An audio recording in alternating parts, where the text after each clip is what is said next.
The idea of an Uncharted 4 itself seems like a bit of a stretch. The third game literally ends with the protagonist walking off into the sunset. Not only to make a fourth, but indeed a fifth in all but name may come across like Naughty Dog running in place.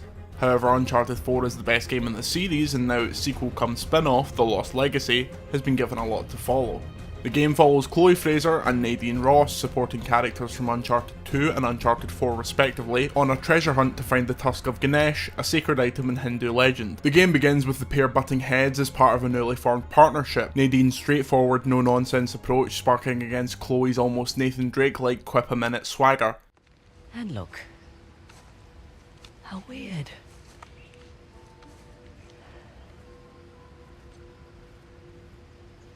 I'm sorry I doubted you, Chloe. This Hoysala? Hoysala. It's not a modern structure, so we're definitely on the right track. What? I don't like it. You don't like anything. No.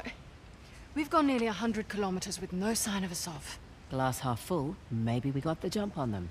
Unlikely. It's here where the excellent characterization comes to the fore. The relationship is extremely well developed. Naughty Dog is now, without question, the industry leader in development of characters through motion capture and voice acting performances. Both Laura Bailey and Claudia Black give Nadine and Chloe a tangibility and chemistry that elevates the game's dialogue and character development beyond that of its peers. The relationship changes and grows as the game goes on, filling in crucial elements of the character's backstory and shedding new light on their motivation and desires. Unfortunately, this character development does not go into the villain, which at this point is almost an Uncharted trope. More so, it's disappointing here because the opening exchange with the new villain is chilling and nuanced in a way that the other villains in the series, save for Nadine in 4, are not. Nadine Ross. What a pleasant surprise. Careful, brothers. This tiger's got claws. A sov. Oh, all these years. And you haven't aged a day. You're too kind.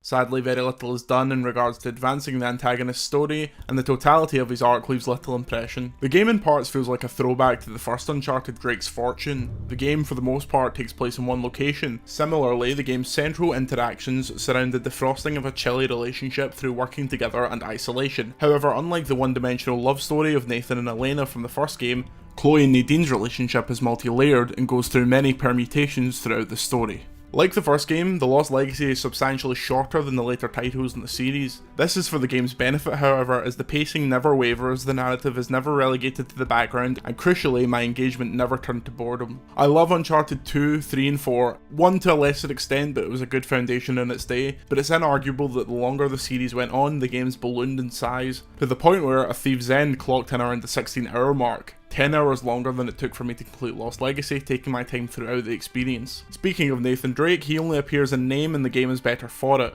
I have nothing against Drake, in fact I think he's one of gaming's great frontmen of recent years, but his story was finished in Uncharted 3, and even the shading that 4 provided at times felt like stretching. Chloe and Nadine spend a lot of the game swapping their stories about their encounters with Indiana Death, but it takes a backseat in the narrative. The gameplay is mostly typical Uncharted. You'll spend time shooting and hiding behind cover, but less so than in previous titles. Like 4's transition to a more stealth focus, Lost Legacy features several sections that can be traversed silently. This is preferable personally, as I've never been a huge fan of the imprecise and clumsy third-person shooting. Lost Legacy has less combat sections, leaving more room for the game's more exploratory moments.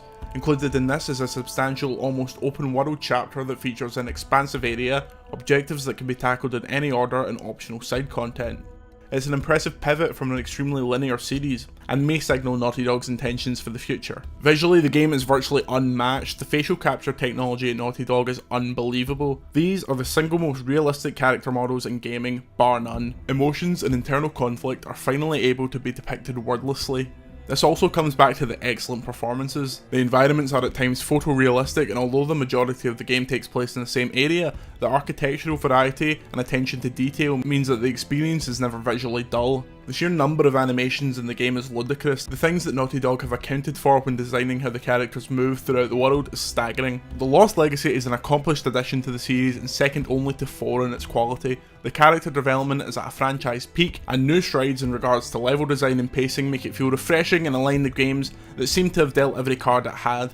I'm officially swearing off saying that a Naughty Dog series is quote done. That would be a huge disservice to the talent and creativity exemplified here. At £25 or free if you had the season pass before a certain date is an essential experience on PS4 that builds anticipation even higher for the upcoming sequel to Naughty Dog's masterpiece, The Last of Us Part 2. Thanks for watching, please remember to subscribe and leave your thoughts on Uncharted The Lost Legacy in the comments below.